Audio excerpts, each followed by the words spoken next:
Welcome in to the Rockport Fulton Pirates Countdown to Kickoff, brought to you by the Pirates Cove Sports Network. I'm your host, Rick Walker. Joining me is Steve Cantu and Rob Walker. How you guys? So guys, Rockport Fulton Pirates 2-0, about to take on the Bishop Badgers coming in, the 0-2 Bishop Badgers coming in to battle our Pirates here at Pirate Stadium. Rob, what can we expect? I think we can expect a competitive football game. I think the Bishop Badgers are better than their 0-2 record shows. They should have won their last game against Pace, 2 turnovers in the red zone, 1 going into the end zone. I think they're talented. They don't have the depth that the Rockport Fulton Pirates have, but they're a quality football team, well coached by Coach Rigo Morales.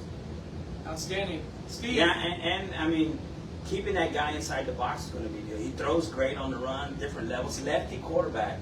You know, he's got that lefty throw, so that little funky spin. But you know, they move him off his box. He's able to still do well and perform because he can throw on different platforms, on the run and stuff like that. So I'll be interested to see if we can keep him contained, make him sit back, to put some pressure on that spot, and see how that works out with the Pirates. Going to be exciting. Looking forward to a competitive football game. Before we break down the keys and start talking about individual players, Rob and Steve, talk to me a little bit about the start that the Pirates are off to. Obviously 2-0. We won only 2 games last season. We've won 2 already to start the season, so 2-0 record. Can't be better than that at this point, right? Yeah. So talk a little bit about that, if you will. Go ahead, Rob. Yeah, I think confidence is improved year over year. 2, I think the comfort level that this football team had in this offense and understanding allowed them to pick it up quickly, having run it with a year's gap between different strategies, different formations, and different play calls, right? So naturally, we've moved into this offense. I think the depth we have at running back has really showed. I think our offensive line, to me, is what's really, I think, surprised me, the way they've come out and they've owned the line of scrimmage. I think it's been the big difference in week 1 and week 2. Steve? I honestly think it's a little simpler than that. I honestly think that it's just a personality that Sosa came in with, and the boys are feeling that. You know, sports is about feel. You know, how's that locker room feeling, and what do they think about the coaches, you know, on them, and how that stuff is working. That's a huge part of a locker room.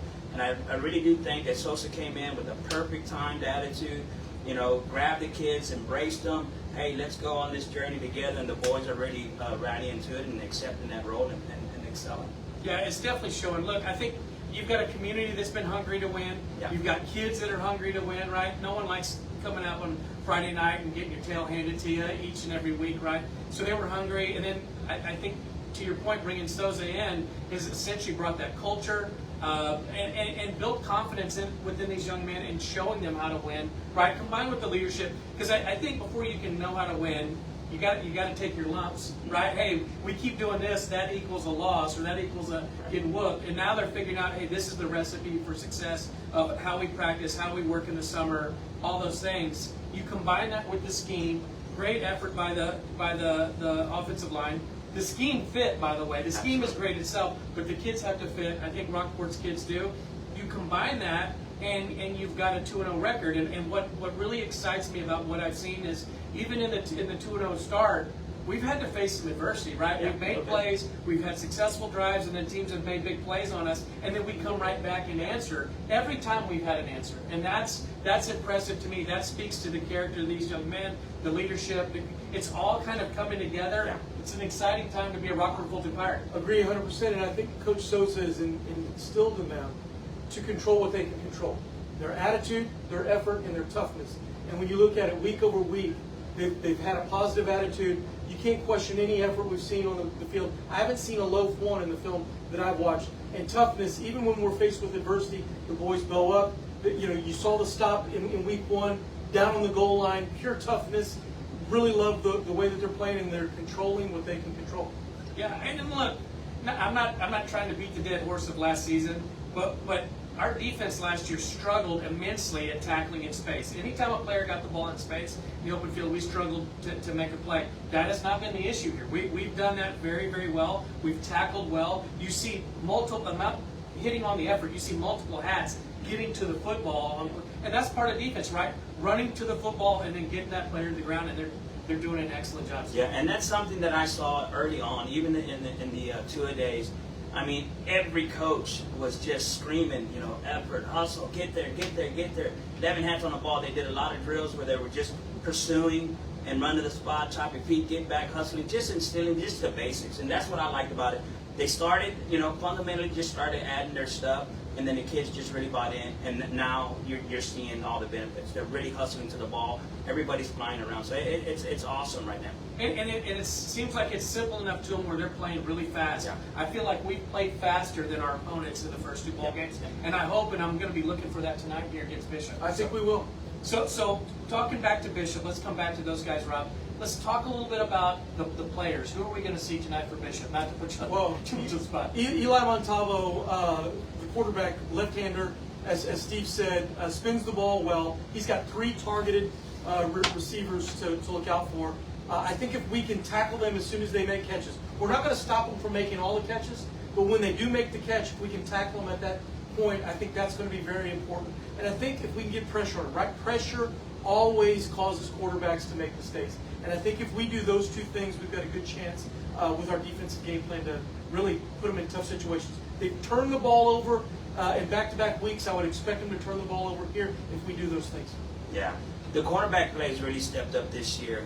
And like you said, we hate to continue to go back.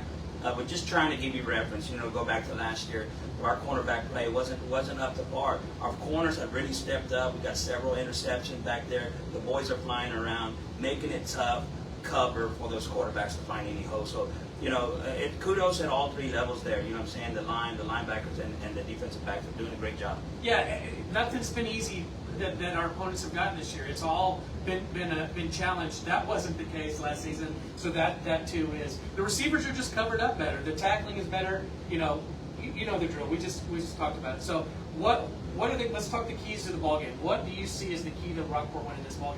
I think offensive and defensive line. I think if we do what we do and control the line of scrimmage in our run game, we're going to pick up big chunks. I think to flip it over, if the defensive line, as I mentioned, gets pressure on the quarterback, that's going to create turnovers and make them one-dimensional, especially if we get out to a lead and they know we control the football. They're going to have to throw the ball a lot to keep up. And I think that's something to watch out for, is the time of possession that we have is a key to this ball game, because if we keep their defense on, they don't have the depth that we do, we're going to wear them out. Similar to what we've seen the first 2 ball games. Yeah, I think the matchup for me is going to be, like you said, in that deeper half, that defensive back, that safety. He can throw the ball. He can throw the ball a mile. So I think you know, they're going to try to open us up, right? You know, hitting something in the flats. But he's going to take his shot over the top. So we got to be ready for that. For sure. Look, for me, the key is that Rockport just keeps being Rockport from week 1 and week 2. I've seen improvement. I hope we continue to improve. I believe we will as we execute more and more in this offense, as more flavor, you know, more spice is added to what we're doing scheme-wise, you know, as the players get more and more comfortable. But if Rockport plays and is the same team they were the last 2 Friday nights, we walk away from this game as victors, and we're 3-0. So that's my belief. Tonight's weather looks like it's going to be a little bit warm with a good breeze coming out of the southeast as normal off the bay. But I don't perceive being an issue. It's typically been laying down a little bit as the games progress, so we'll see how that plays out. Beautiful night for football. It couldn't say any better. It's a fantastic night. We invite you all out to come to the game. Please be loud and proud when we're on defense, quiet when we're on offense, and cheer like crazy when we score. But if you can't make the game, well, again, we will be bringing it to you live as always on the Pirates Cove Sports Network. There is a link that'll take you over to YouTube where you're able to watch the game. Please like, share, subscribe, share with anybody you know who's a Rockport Pirate fan who can't be here tonight. We'd like to get as many people tuning in as possible. Also want to thank our sponsors tonight, McAllister Construction, new sponsor. Yeah. Thank you guys. They'll be on the scoreboard sponsorship as well. Spears & Co. Realty, they'll be a sponsor with us for the remainder of the season. Appreciate their sponsor. They help make this whole thing go. And then Augie and his team at SR Ball House, fantastic sponsor, also a sponsor that makes all this go. So that support helps us bring this great content to you. We say great. I think it's pretty great, right? To get inside information. But we want to continue to bring you that, and we're continually asking for more sponsorship. All that allows us to buy cameras, tech equipment, to bring you more Rockport Fulton sporting events. As you know, there's multiple sporting events going on at any given time, right? The track team will be in Kingsville tomorrow running cross country, right? The volleyball team, I'm not sure where I think they were just in Bishop or had it here. Yeah, they're all but done. in order to bring you those, we need multiple cameras, multiple crews, and so for that we need sponsorship to help generate that equipment. The other piece to that is anything that's left over ends up going back directly to the athletic department, supporting Rockport Fulton athletics, all sports, not just football. So track will get some, tennis, you name it, any sport within the program, junior high and high school. So we ask that if you want to sponsor, we'd like to get your brand, your business, as much exposure as we can, and all those revenues go to bring you this great action and support these great athletes here in the Rockport Fulton community. Hey, one thing to add, Rick, is we're also looking for talent who wants to be in front of the camera, behind the camera, help us, right? We're looking for volunteers that have an interest in this, that we can help you and you can help us, and collectively we can help the program and the community. So if you're interested, reach out to Rick, reach out to Gabriel. Please let us know. We will interview, so it's not just show up, raise your hand, and you get to do it. But if you're professional, you're committed, and you want to get better, there's a spot here for you. Absolutely. For sure. Well, that's going to wrap up our show. Any closing words besides what you just had to say more about the game?